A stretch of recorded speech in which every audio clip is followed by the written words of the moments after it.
Olá, tudo bem com você? Seja bem-vindo a mais uma lição central. A lição central fala lidando com textos difíceis, com passagens difíceis da Bíblia.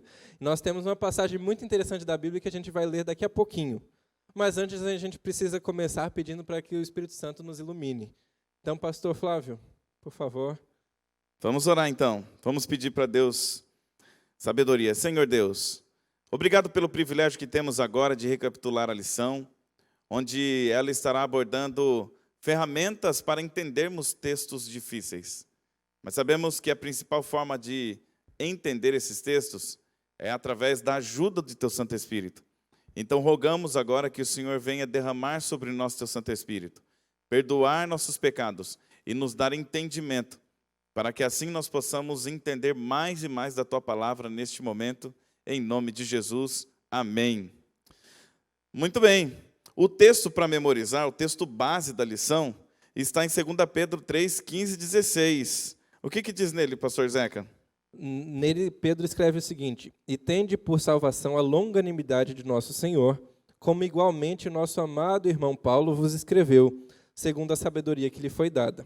Ao falar acerca destes assuntos, como de fato costuma fazer em todas as suas epístolas, nas quais há certas coisas difíceis de entender, que os ignorantes e instáveis deturpam, como também deturpam as demais escrituras para a própria destruição deles.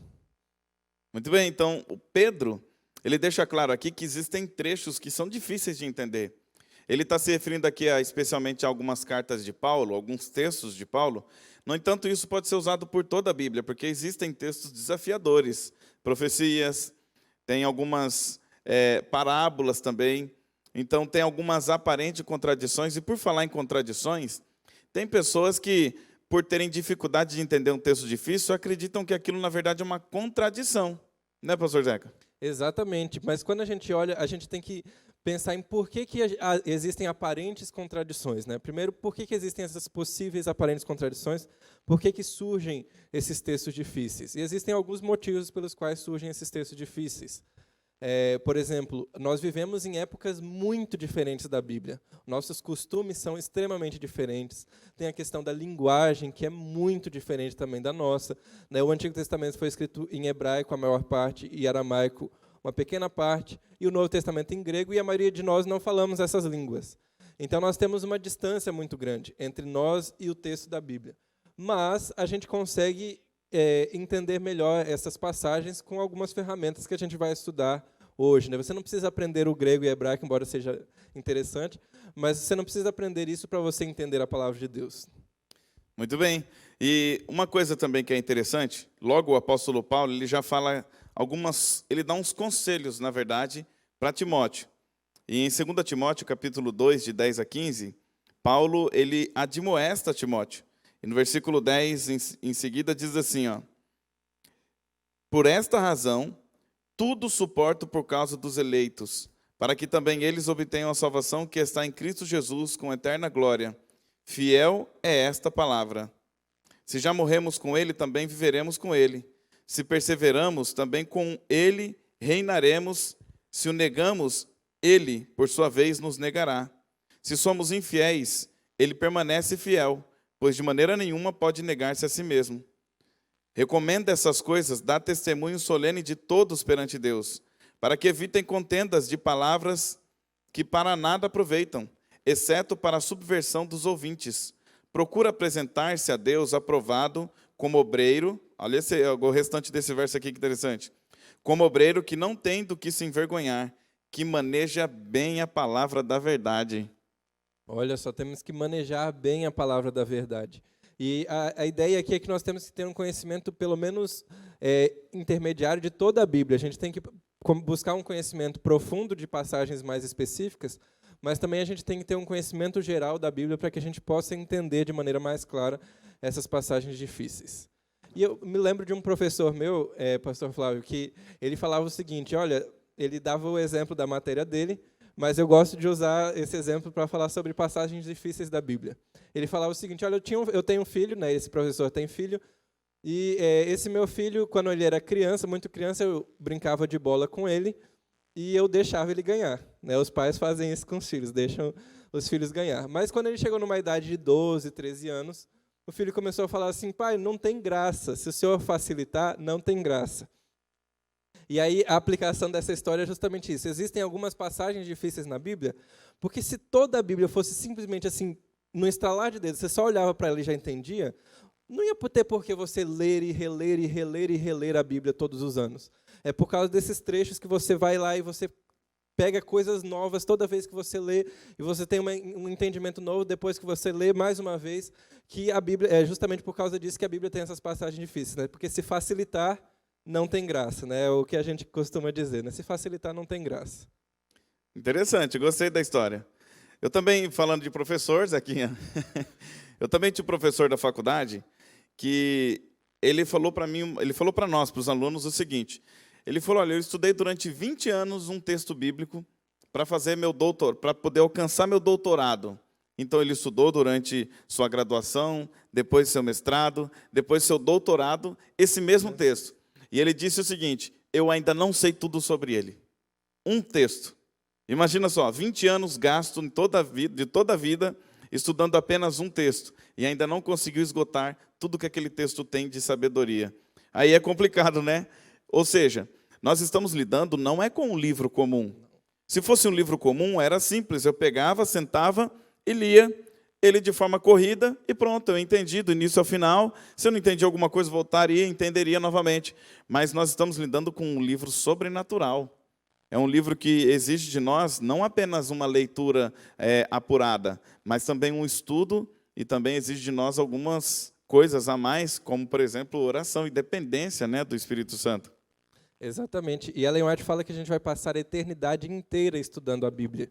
Então imagine o quanto de coisa que a gente vai aprender nesse livro aqui, né? É muita coisa que tem aqui dentro, talvez infinitas coisas que tenham aqui dentro que a gente pode aprender. Uma coisa interessante é o seguinte: os adventistas já foram acusados de seita muitas vezes, simplesmente por algumas formas de nós entendermos a Bíblia.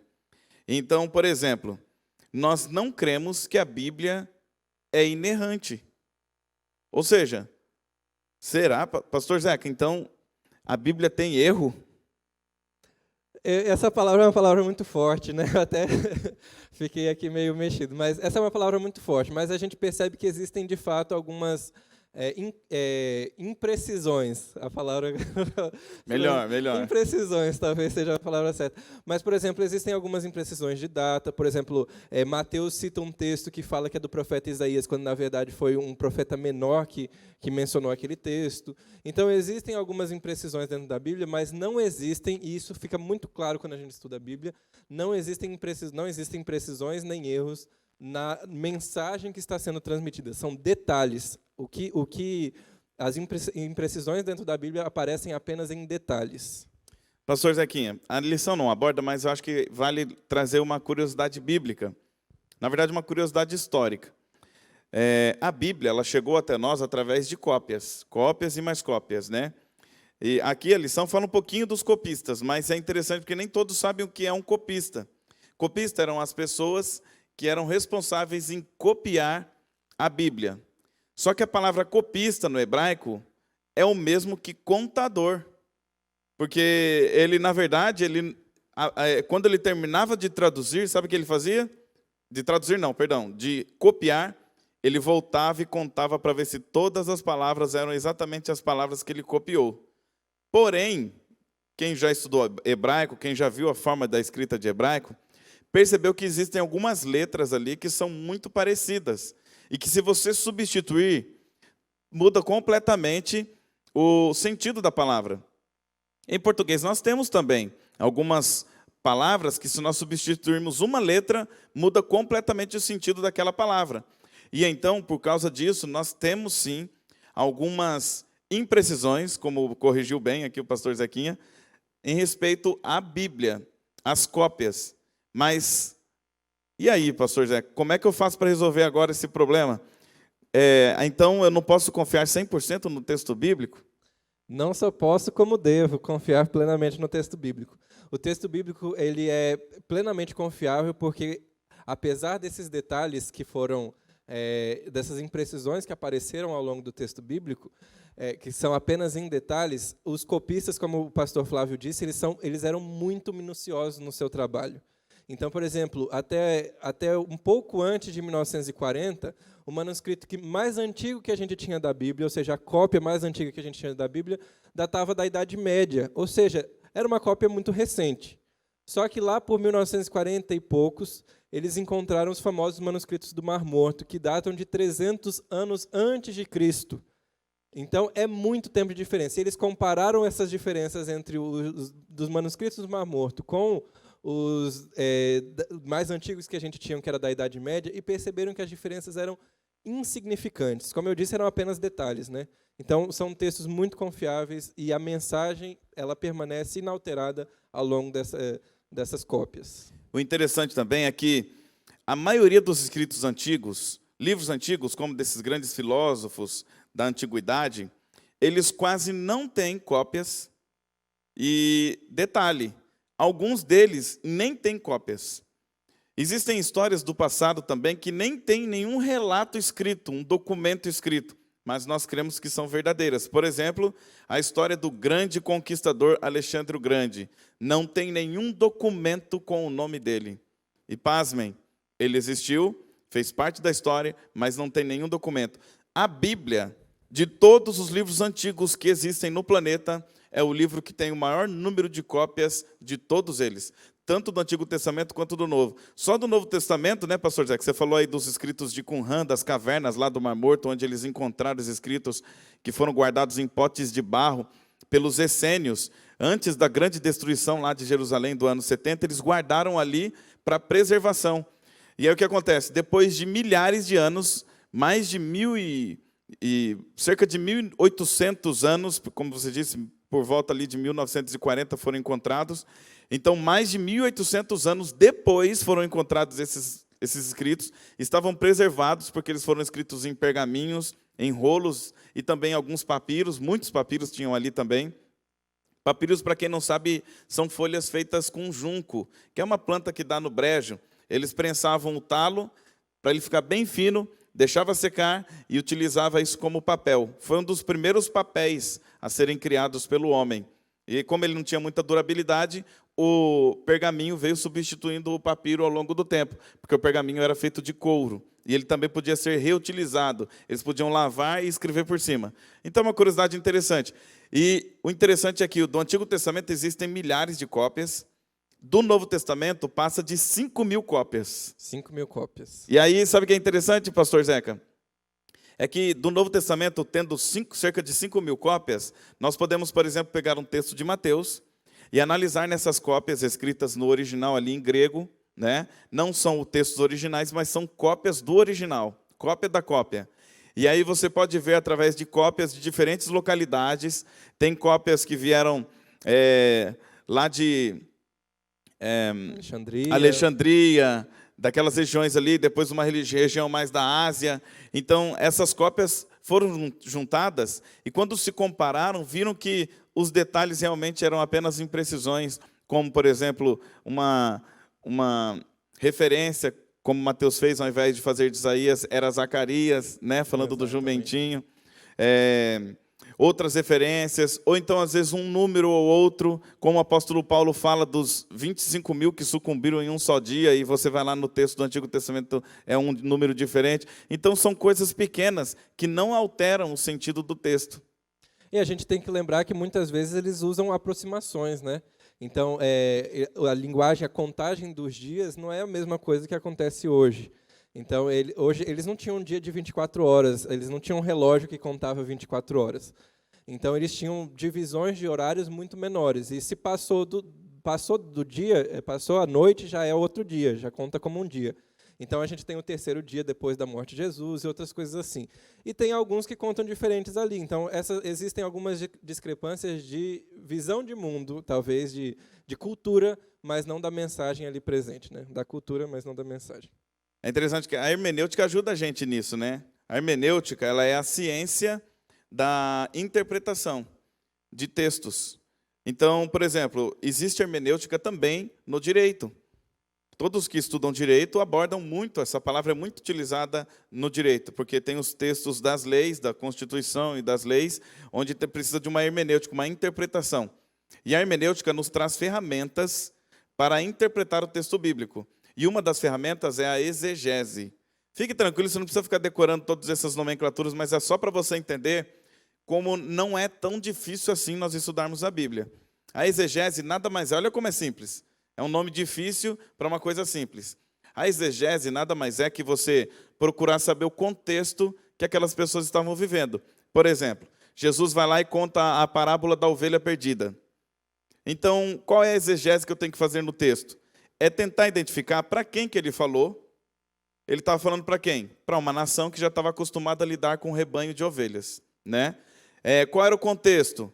Era um contexto onde tinham muitas pessoas simples ali, que estavam ouvindo, e qual é, então, o verdadeiro significado? Todos aqueles que estavam ali, vivendo naquele contexto, entendiam plenamente o significado. Se Jesus estivesse em nossos dias hoje, talvez ele falaria do trânsito, talvez ele falaria de filas de banco, filas de casa lotérica, talvez ele falaria de comportamentos sociais, como greves, como sindicatos, talvez ele utilizaria parábolas, utilizando aí coisas da nossa vivência, ônibus lotado, metrô lotado. Então, isso tudo, agrotóxico na comida, tudo isso entraria nas parábolas de Jesus para nós entendermos a mensagem dele. Então, quando Jesus usa ali uma abordagem figurada, as pessoas entendiam porque as pessoas viviam no contexto. Como nós estamos, o pastor Zequinha falou que nós estamos numa diferença de tempo, de cultura muito distante, o que nós temos que fazer para entender o texto bíblico? Nós temos que ir lá nas Escrituras, procurar entender o contexto que eles viviam, o costume que eles tinham, e para isso nós temos muitas ferramentas. Existem comentários bíblicos que você pode utilizar, existem Bíblias, a minha não tem, mas existem Bíblias que têm comentários na própria Bíblia, como, por exemplo, nós temos uma Bíblia que foi comentada por professores, doutores da nossa igreja, teólogos da nossa igreja, a Bíblia Andrews. Então, ali você vai poder buscar comentários, por que Jesus falou daquela forma e tal. Então, é muito interessante você utilizar essas ferramentas. Mas, pastor Zeca, ok, digamos que eu seja um intelectual, que eu seja um acadêmico, ou que eu não seja. Tem alguma coisa a mais que eu possa fazer para entender melhor a Bíblia? Digamos que você está falando tem dois aqui, tem duas pessoas, tem um acadêmico e tem uma pessoa muito simples. Tem alguma coisa que os dois podem fazer para entender a Bíblia? A lição ela fala de algumas atitudes que a gente tem que ter com relação ao texto bíblico, que eu acho que responde a sua pergunta, pastor. Ela fala da atitude de se aproximar do texto de maneira honesta, de maneira cuidadosa, se aproximar do texto também de maneira humilde, que é muito importante, mas eu acho que tem duas atitudes que podem diferenciar o que você falou daquele que é acadêmico, de uma pessoa mais simples, que algumas pessoas chamam de leigos, né? Na atitude para com a Bíblia, que é a oração de você perceber e falar para Deus, Senhor, eu quero entender esse texto, porque eu quero que o Senhor, que a tua verdade que está dentro desse texto aqui me transforme. Eu quero ser libertado pela verdade que está aqui dentro desse texto. Então, quando eu vou com essa atitude de oração, mesmo a pessoa mais simples pode sim, tranquilamente chegar ao nível de uma pessoa super acadêmica que passou anos estudando um mesmo texto, não sei o que lá, e ela não tiver uma atitude de oração. Eu me lembro de dois colegas meus, os dois são pessoas muito, muito boas, mas dois amigos meus, um é pastor e o outro era um membro da igreja, um ancião da igreja. E os dois foram estudar o mesmo assunto, os dois estudaram o mesmo assunto. O pastor ele estudou ao longo dos 4 anos da faculdade aquele assunto, foi o TCC dele, foi aquele assunto. E o outro estudou durante a sua vida lendo o texto da Bíblia. Para mim, a melhor explicação daquele texto foi do ancião, que nunca fez teologia, que nunca fez nenhum curso formal. Ele alcançou, para mim, uma verdade da Bíblia muito mais profunda do que uma pessoa que passou 4 anos estudando o mesmo texto, lendo ali no original hebraico, que era um texto do Antigo Testamento, e lendo comentários e lendo tantas outras coisas. Ele foi vencido por uma atitude de oração, né? Uma atitude de alguém que pediu, Senhor, por favor, me ajude, me dê a iluminação, me dê o conhecimento, a sabedoria para entender esse texto, porque eu quero ser transformado pela verdade que está dentro desse texto. Então, eu acho que a atitude de oração é a atitude que realmente é o diferencial na hora do estudo da Bíblia. Inclusive, outra atitude que eu acho que é muito importante é a atitude de paciência. A atitude de paciência e determinação. Eu tive um professor que falava assim, olha, Deus odeia a preguiça. Então, não tenham preguiça de estudar a Bíblia. Você vê um texto que você não entendeu, foca naquele texto, volta de novo. E ele falou assim, entendeu bem esse texto, entendeu assim claramente esse texto, aí você vai para o espírito de profecia. Aí você vai ver que tem alguma coisa diferente ali. E aí você foca ali, depois você volta para a Bíblia, e aí você, com o conhecimento que você já tem, vai tentar entender de novo esse texto. Então ele falava assim, não tenham preguiça intelectual, não tenham preguiça de conhecer a Bíblia. Ler a Bíblia não é simplesmente ler um verso de manhã e pronto. Não, estudem a Bíblia, escavem, né? Peguem a sua pazinha e vai escavando as verdades das Escrituras. Muito bem. Só para endossar o que o pastor Zequinha falou, aqui em 1 Crônicas, capítulo 29, versículo 17, diz assim, bem sei, meu Deus, que tu provas os corações e que da sinceridade te agradas. Eu também, na sinceridade de meu coração, dei voluntariamente todas essas coisas. Acabo de ver com alegria que o teu povo, que se acha aqui, te faz ofertas voluntariamente. Bom, a primeira parte que é a parte que endossa. Aqui fala que Deus se agrada da sinceridade. Deus se agrada também da humildade, Deus se agrada do cuidado, Deus se agrada do zelo, né? Eu, ao longo da minha caminhada cristã, pastor Zequinha, eu tenho encontrado vários tipos de pessoas assim como você. Vários tipos de estudiosos da Bíblia.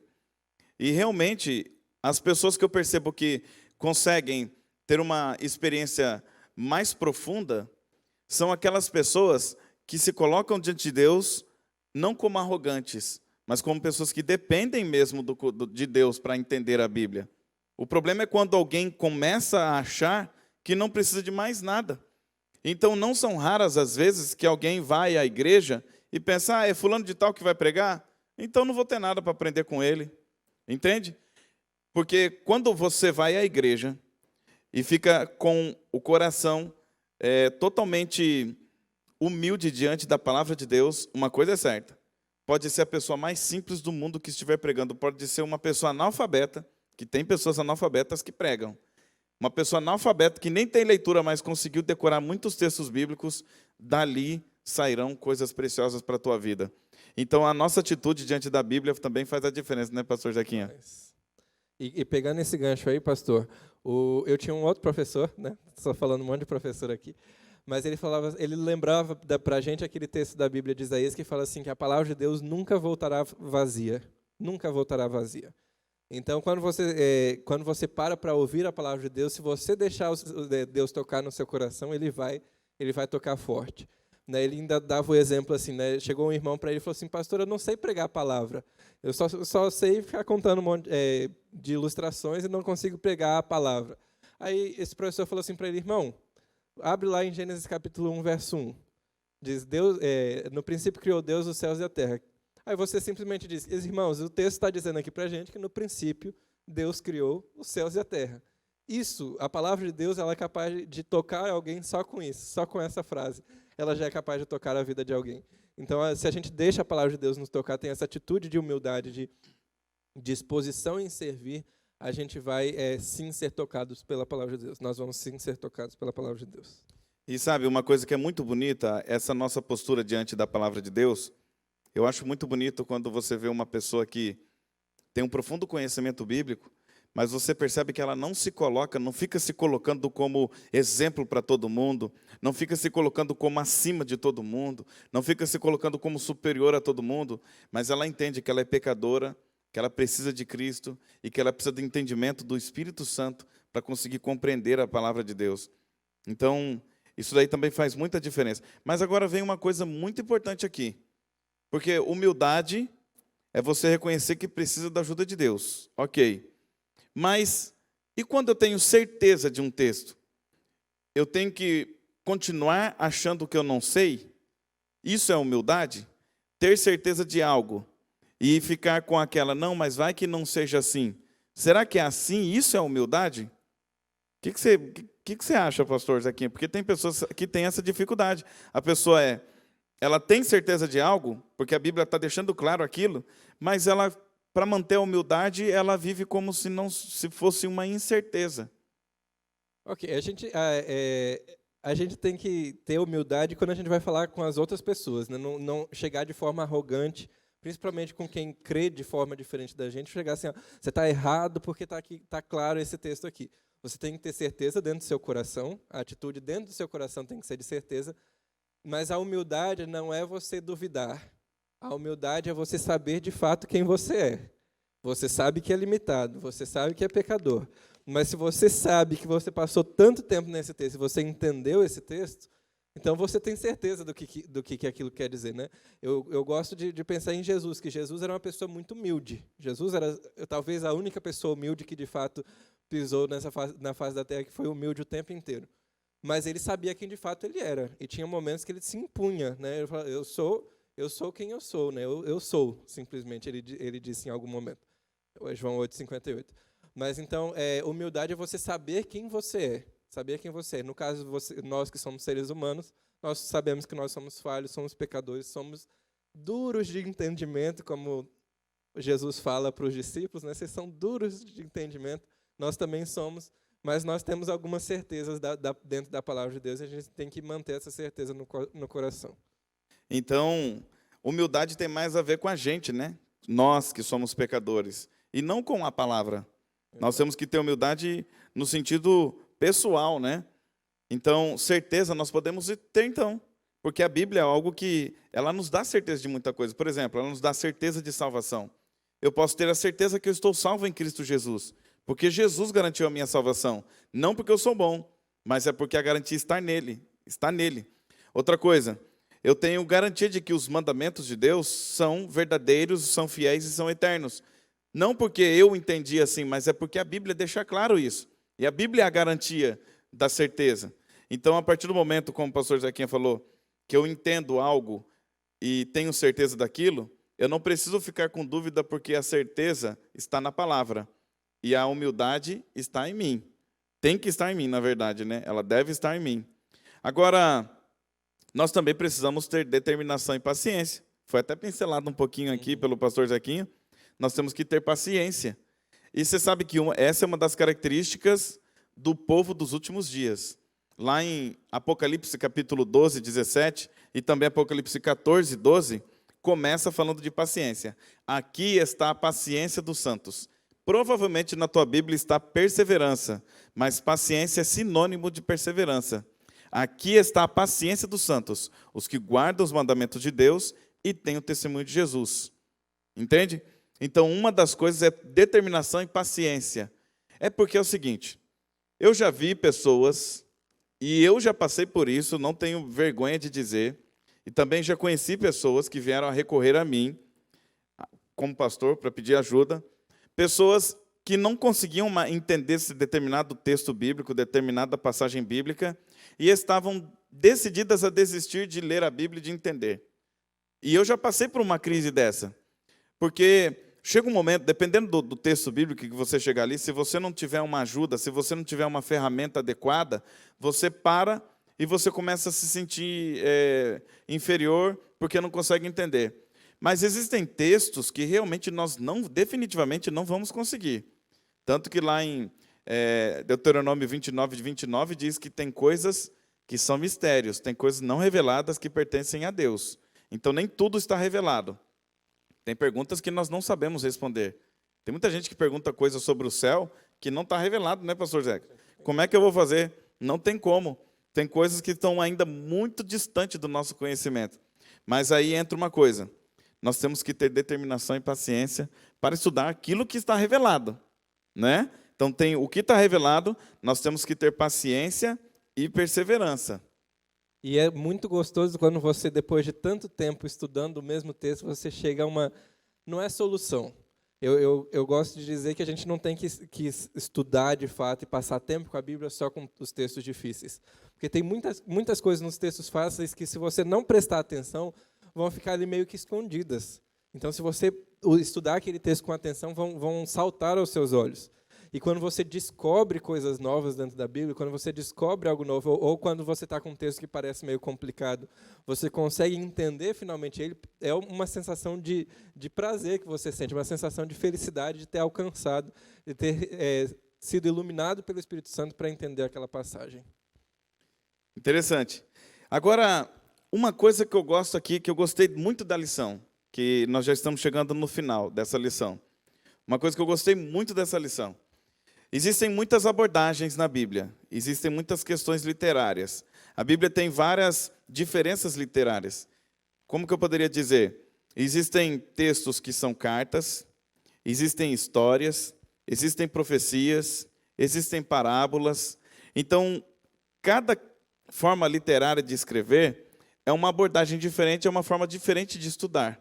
A história é simples, você estuda a história, você lê a história, de forma corrida você vai entender, né? A parábola, você precisa se contextualizar com a época, para poder querer entender o que Jesus, ou então o autor da parábola, estava querendo dizer. A profecia, aí são revelações mais complexas, que você precisa de toda a Bíblia. E sabe qual é o problema? A maioria das pessoas estão deixando o Antigo Testamento e acreditando que o Novo Testamento agora é o único livro que nós temos que ler e deixar de lado o Antigo Testamento. Mas a chave para entender as profecias de Apocalipse, por exemplo, está no Antigo Testamento, né?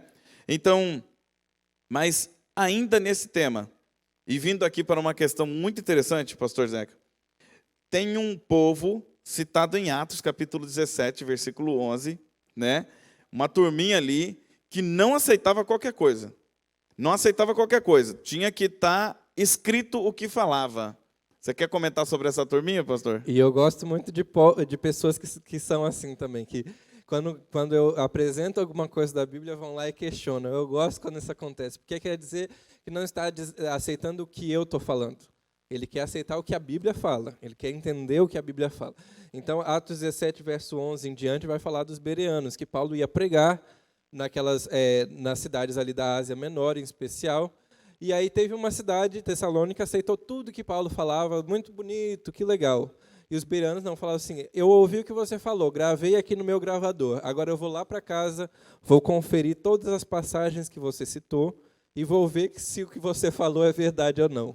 Então, é de pessoas como essas que estudam a Bíblia, que realmente vão confirmar na Bíblia se aquilo está certo, que a gente precisa, né? Pessoas que estudam, que buscam, que estão ali escavando a palavra de Deus.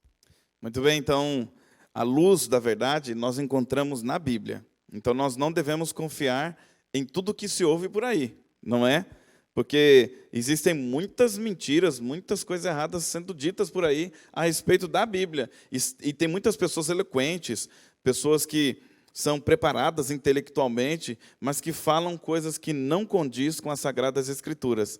Mas existe também uma coisa que você tem que tomar cuidado para não cair nessa cilada. Aqui é muito importante o que eu vou dizer. Existem pessoas que oram rogando ao Espírito Santo uma iluminação para que ele tome uma decisão. E aí eu vou dar um exemplo aqui bem simples, corriqueiro. Uma jovem ou um jovem namorado resolve namorar com uma pessoa que não é da mesma fé. A Bíblia é muito clara em relação ao julgo desigual. Mas esse jovem ou essa jovem orou muito a Deus e falou, Senhor, é isso mesmo que o Senhor quer? Eu posso namorar? É da tua vontade? O Senhor, eu amo essa pessoa, eu quero muito namorar, casar com essa pessoa. É a tua vontade? Me dá um sinal. E aí acontece um sinal que ela pediu. E aí ela vai lá e fala, Deus falou comigo para eu me casar com essa pessoa, para eu namorar com essa pessoa, ou ela ou ele, né? Deus falou comigo, estava muito claro, eu orei, e eu tenho certeza que Deus falou comigo. Aí essa pessoa vai e se casa e sofre por muitos e muitos anos, e em muitos casos a outra pessoa nunca se converte, e em muitos casos essa pessoa que era cristã acaba deixando os caminhos do Senhor. E aí, pastor Zeca? É o caso de Balaão, né, pastor? Que Deus falou assim, Balaão, você não vai. E aí Balaão insistiu tanto que Deus falou assim, vai, então agora você vai, você está pedindo, vai logo. E aí, na verdade, não era a vontade de Deus, né? Estava muito claro que não era a vontade de Deus. E Balaão ficou tão cego que ele não ouvia mais Deus. Não via mais. Ele teve que usar uma mula, um animal que não fala, para poder falar com Balaão. Olha que situação. Imagina Deus ter que chegar ao ponto de usar um animal para falar com você porque você não ouve mais a voz dele. Bom, mas fechando aqui esse raciocínio, olha só, se você orar em algum momento e você receber uma resposta de Deus diferente do que está escrito na Bíblia, entenda, aquela não é a voz de Deus, porque Deus não se contradiz. Então, resumindo aqui tudo que nós vimos agora, nesta lição dessa semana, primeira coisa, não chegue diante da Bíblia arrogante, chegue humilde, chegue reconhecendo que você precisa da sabedoria de Deus para entender a Bíblia. Não desanime quando você encontrar um texto difícil da Bíblia. Não desanime, busque conhecimento, busque entendimento, busque ajuda, mas procure interpretar a Bíblia sempre utilizando a própria Bíblia, nunca fora dela. Não saia fora dela para interpretar a Bíblia. A menos que alguém te ajude, uma outra pessoa, um comentário, mas o comentarista, seja quem for, utilize a Bíblia para te mostrar. Então use outros textos que falam do mesmo assunto. Ore a Deus buscando entendimento, né? Sempre com espírito de oração. E, por fim, se você orar e receber um sinal, alguma coisa que contradiz a Bíblia, não é a voz de Deus. Entendeu? Siga a Bíblia, porque Deus não se contradiz. Deus só fala o que está de acordo com a tua palavra. Quer fazer mais alguma consideração, pastor Zeca? Não, acho que fechou bem a ideia do que a lição passou.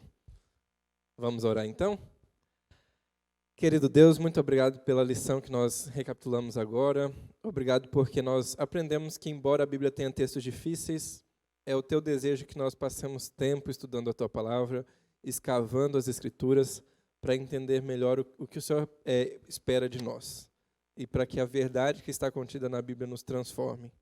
Que o Senhor nos ajude a buscar a tua palavra e não apenas revelações exteriores que o Senhor possa nos dar, mas que possamos buscar na tua palavra a tua vontade para a nossa vida. É o que nós pedimos em nome de Jesus. Amém. Amém. Finalizamos mais uma lição central. Estamos terminando essa lição. Semana que vem será o último tema da lição desse trimestre, então você não pode perder, não pode deixar de estudar, porque quando você estuda, você conhece a verdade. E a verdade, lembre-se, a verdade não só liberta, mas também evita de que você seja enganado. Deus te abençoe e nos vemos na próxima lição.